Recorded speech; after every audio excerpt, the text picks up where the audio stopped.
Assalamualaikum warahmatullahi wabarakatuh. Alhamdulillahirrabbilalamin, wassalatu wassalamu ala asrofil anbiya'i wal mursalin wa ala alihi wa ashabihi rasulillahi ajmain.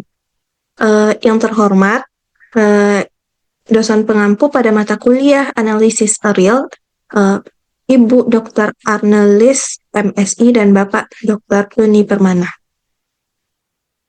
Baik, pada kesempatan kali ini kami dari kelompok 1 ingin mempresentasikan hasil diskusi kami mengenai aplikasi sifat bilangan real dalam kehidupan sehari-hari.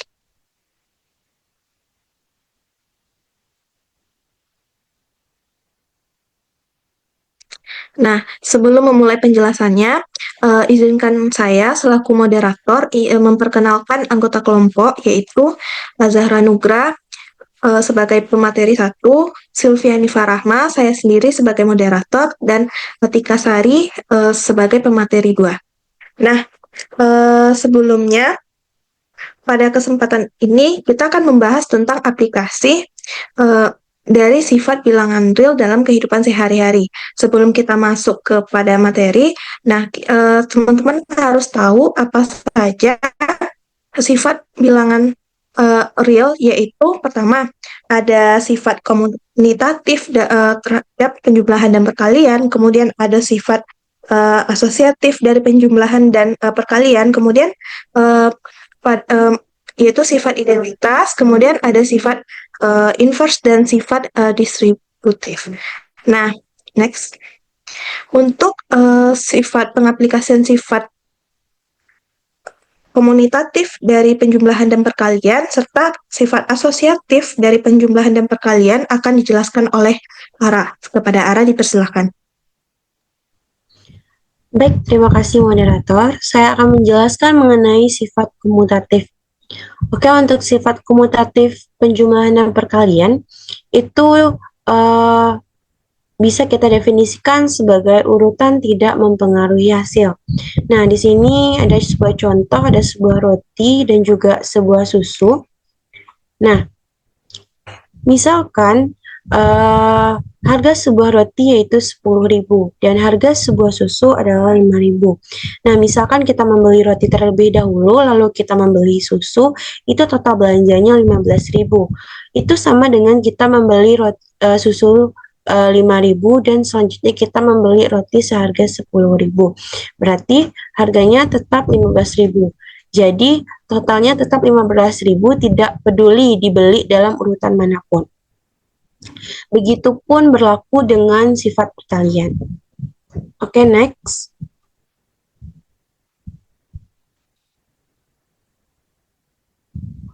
Untuk sifat yang kedua, yaitu sifat asosiatif penjumlahan dan juga perkalian. Nah, di sini sifat asosiatif ini pengelompokan tidak mempengaruhi hasil. Nah, contohnya untuk mengatur uang belanja. Misalkan, ibu membeli sayur dan lauk. Jadi, ibu itu membeli sayur dan lauk terlebih dahulu. Setelah itu, ibu membeli buah. Nah, atau ibu membeli sayur terlebih dahulu. Nah, kemudian baru ibu membeli lauk dan juga buah. Itu sama pengeluaran uangnya. Dan begitupun berlaku ke sifat perkalian. Oke, sekian penjelasan dari saya kembalikan kepada moderator.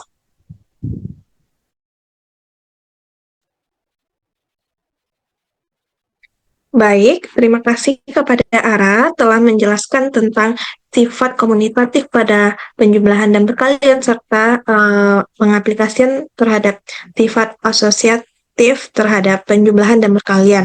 Nah, untuk sifat selanjutnya yaitu mengenai sifat identitas, inverse, dan distributif akan dijelaskan oleh Tika. Kepada Tika dipersilakan.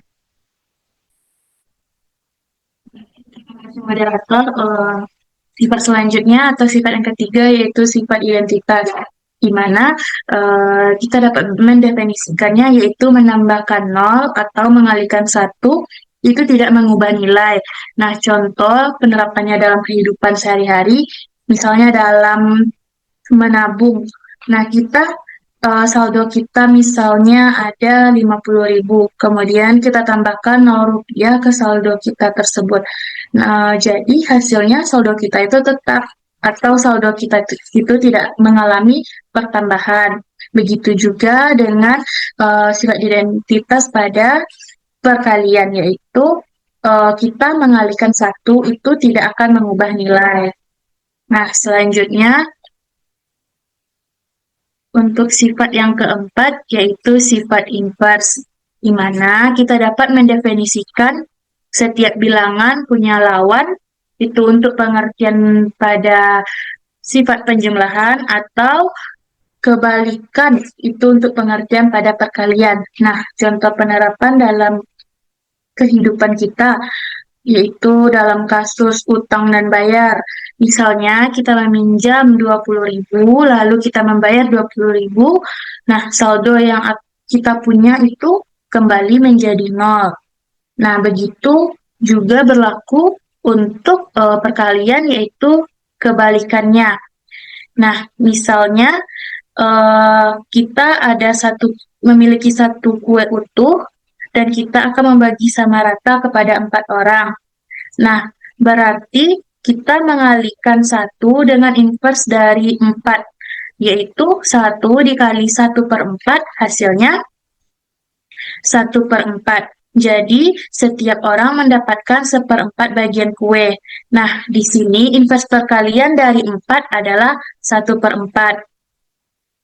Nah, selanjutnya untuk sifat distributif, yaitu didefinisikan sebagai perkalian menyebar terhadap penjumlahan. Contoh penerapan kasusnya yaitu dalam kasus membangun rumah. Kita menghitung total biaya dengan menyebarkan biaya satuan ke banyak bagian.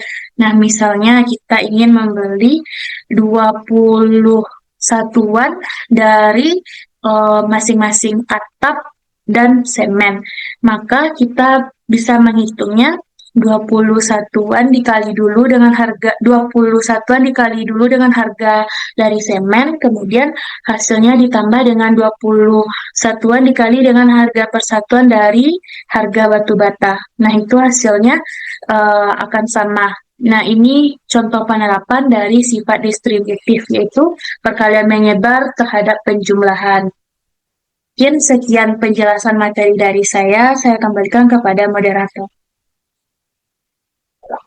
Terima kasih kepada Tika telah menjelaskan materi mengenai pengaplikasian dari sifat identitas, sifat inverse, dan sifat distributif.